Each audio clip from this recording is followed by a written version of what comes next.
Born today, January 30th, 1882, the 32nd President of the United States, Franklin Delano Roosevelt, best known as FDR, he came from one of the most powerful families in American political history. The Roosevelts dated back all the way to the Dutch occupation of New York. And of course, his cousin, Teddy Roosevelt, had been the 26th president, one of the most progressive and active presidents from 1901 to 1909, in forming new policies, breaking up monopolies, keeping both food and drink, drug, prescription, and park and natural preserve safe for the environment and humanity around it.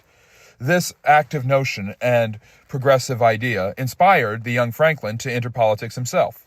Although a Democrat with some differences from his cousin, he was a progressive who wanted the government to institute change in people's lives, a motif that would last throughout his political career. He first served as Assistant Secretary of the Navy to Woodrow Wilson during World War I, and then after that ran for vice president with James M. Cox in 1920. They lost to Warren Harding, but Roosevelt moved on. Focusing on personal life for a second, he married his cousin, Eleanor Roosevelt, who was given away at their wedding by her uncle, the former president, Theodore Roosevelt. Eleanor would be the biggest backbone and support in Franklin's life, and she would be a politically savvy and mindful person, helping him throughout many of his most difficult trials. Despite the fact that he wasn't always faithful to her, he did love her, and they had a family together. Her biggest support, though, was with him through his polio disease.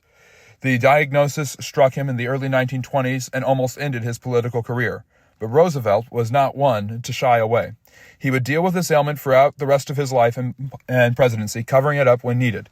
He would make a huge political comeback, winning the governorship of New York in 1928 and then navigating it through the Great Depression by advocating government aid. This would be a program that he would eventually develop into what he called a New Deal. And on this basis, he would run in 1932 against the very unpopular president, Herbert Hoover. While Hoover represented the rich, Roosevelt said he would fight for the poor. He would promise people jobs, new opportunities, and all sorts of things. With unemployment skyrocketing to 25%, the Dust Bowl destroying crops everywhere, and with people bitterly poor, homeless, and transient looking for anything, and with desperation, Hoover offered no solutions, hoping that one another, a common brotherhood and fraternity, would save the nation. However, Roosevelt promised hope. He promised to get things done. He promised to avenge those who had been wrongfully attacked by Wall Street and the rich. And this series of programs led to an overwhelming landslide in 1932. And as 32nd president, he got right to work, promising a lot of action in his first 100 days. His New Deal programs would be some of the most complex in U.S. history, and they would lead him to shining new popularity. But Roosevelt's bright smile, charisma, and excellent speaking abilities were transmitted to the American people using the new medium of technology, the radio. Being able to use the radio was extraordinarily important for FDR to highlight his ideas. His great speaking voice and charisma also made him quite likable, and the media basically let him do whatever he wanted.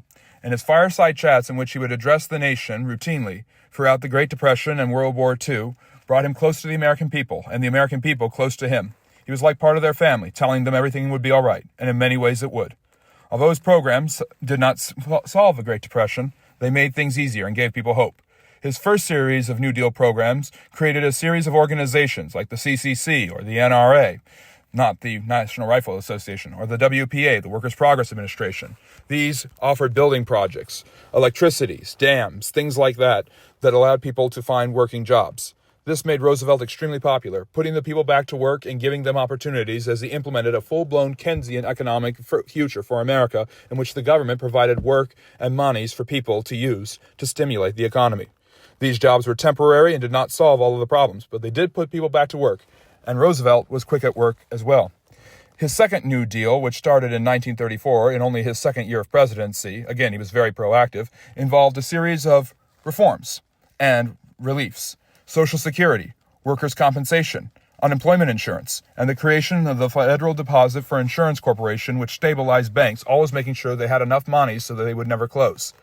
The 3 R's of the New Deal program, relief, recovery, and reform, which involve regulating businesses, creating job programs, and also giving relief efforts to those who needed it, such as farmers and the poor, were a huge boost in helping to stabilize the economy.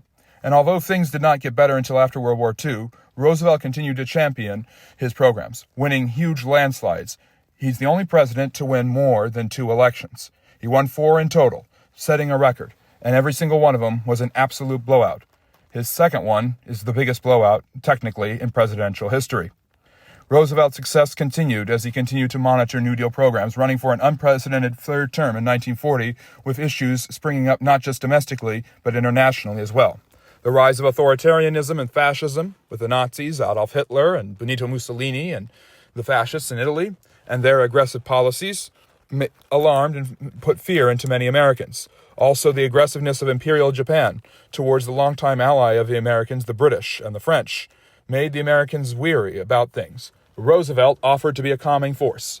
He promised the American people, just as he had with the Great Depression, that the only thing to fear was not these evil axes, Rome, Berlin, and Tokyo, but the only thing to fear was fear itself. And this moniker carried him to a third term, setting a record in 1940 as he defeated Wendell Willkie in another blowout.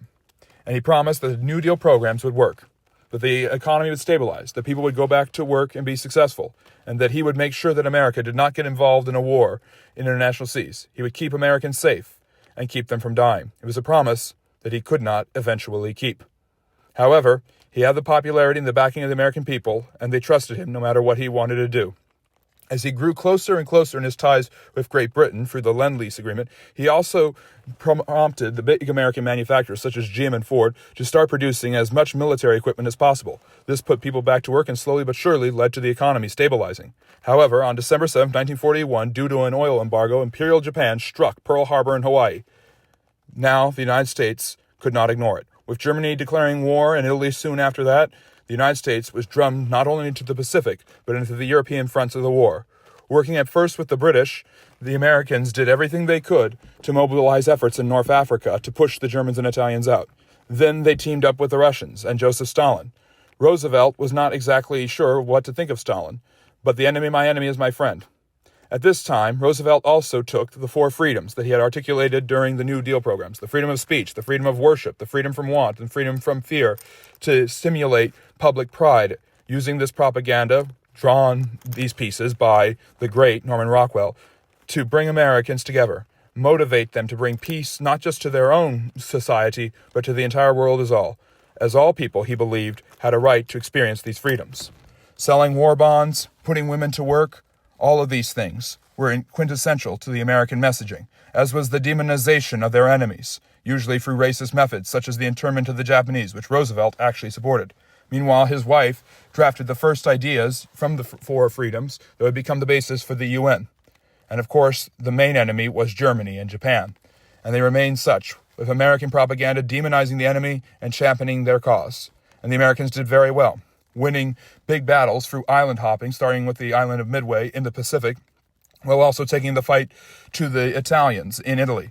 Before, in 1944, under the command of future President Dwight David Eisenhower, they mobilized an invasion of Normandy, D-Day. This is one of the most successful American assaults of all time, and the several-month-long campaign eventually led to the liberation of France. At the same time, Roosevelt was nearing the end of his administration. He was elected to a fourth unprecedented term. And with the war nearly over, and with the Americans pushing not just the liberation of France, but also into Germany, and with the Soviets pushing from the West, it seemed that the war would soon be over. And Roosevelt selected as his new running mate, after having two previous ones, Harry S. Truman of Missouri, who would soon be stepping into his shoes. Roosevelt was a shell of his former self, barely able to contain his polio diagnosis and his paralyzation. He was extremely weak at the Yalta Conference in January of 1945, with Stalin and Churchill by his side. And in April of 1945, at the age of 63, Roosevelt suddenly died of a brain aneurysm, a cerebral hemorrhage that caused a heart attack. This was horrifying news to the entire nation, yet they had little time to mourn as the war continued on.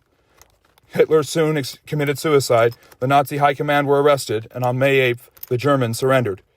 And thanks to Harry Truman's efforts, the Japanese would surrender a few months later. Eleanor Roosevelt, despite in mourning, became one of the leading founders of the humanitarian organization that would create peace throughout the world, envisioned by her and her husband, the United Nations. And this was only a small drop in the bucket of the legacy of the man who was Franklin Delano Roosevelt. He stabilized the U.S. economy, giving it hope during a very difficult period. He brought about the idea that Americans could be free from want, from fear. They could have the freedom to worship as they pleased and speak how they wished. And they could bring this freedom not just to their own land, but everywhere else. Roosevelt gave this to the Americans. First, he stabilized his own country, using the American manufacturing industry to get them ready for the war and stabilize the economy. Then he brought it all over the world by helping the Allies liberate the rest of the world from Nazi oppression, imperialism, and fascism. Roosevelt's record as a president seems pretty impeccable. Despite his many difficulties and contradictions, including his philandering, his internment of the Japanese, his appeasement to the Southern Democrat Dixiecrats by not signing anti-lynching legislation, Roosevelt's record stands up as one of the greatest in American history, and he is often put up right there with Lincoln and Washington as the best to ever do it.